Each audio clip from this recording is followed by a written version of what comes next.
بس به ماشوم د موږ هغه عواملو ښیو چې هغه په فعل کې عمل کوي. نو دې کې د ټولو نه لومړنی چې کوم دی نو حروف نواصب دي. ماشوم ته وایي چې بچي حروف نواصب څلور دي: ان، لن، کی، اذن.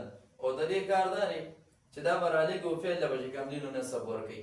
لکه موږ چې د مضارع څومره صیغې ویلي دي نو موږ وایي تقومو، دلته کې میم باندې چې کوم دی نو څه دي پیش دي، خو د دې ان د وجې نه چې ان ناصبه دی دا رالګېدلي نو دلته کې دې له نصب ورکړی نو تقومه به وایو.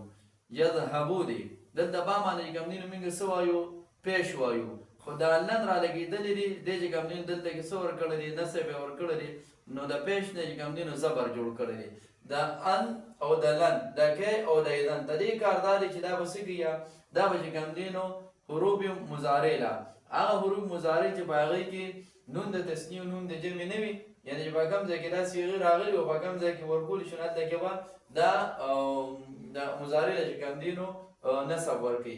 آسان سبق دی، بس ماشوم سره صرف دومره اجرا وکړي، نور هغه د فعل فاعل په دغه ترکیب باندې هغه به مخکې نه چې کوم دی نو هغه پوهه دی. نو په دې کې ماشوم څه کوي هغه چې کوم دی نو وچلوي. ګوره څنګه چې حروف نواصب رالیږي او فعل له نصب ورکوي، نو دغه شان د حروف جوازم رالیږي او هغه فعل مضارع له چې کوم دی نو جزم ورکوي. دا حروف جوازم چې دي نو دا پنځه دي. حروف جازمه دا پنځه دي: ان، لم، لما، لام امر، لا نهي.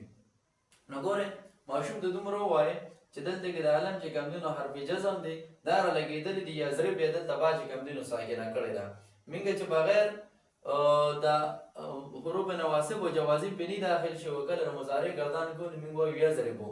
نو دا با دلته کې څه وایو په دې باندې کوم دی نو پیش وایو. دا علم راولګېدل دې له جزم ورکړو د زه د وجې نه چې دا د حروف جوازم نه دي. نو لم یضرب دغه شان لما تنصر رای چې کوم دی نو څه کړله هغې ساکنه کړله. نو په دې طریقې سره ماشوم په دې باندې پوهه کول پکار دی چې دا پنځه د حروف جوازم نه نو دي به رالیږي او دې به چې کوم دی نو فعل مضارع له څه ورکوي جزم به ورکوي او اجرا دې وکړي ورسره وګوره.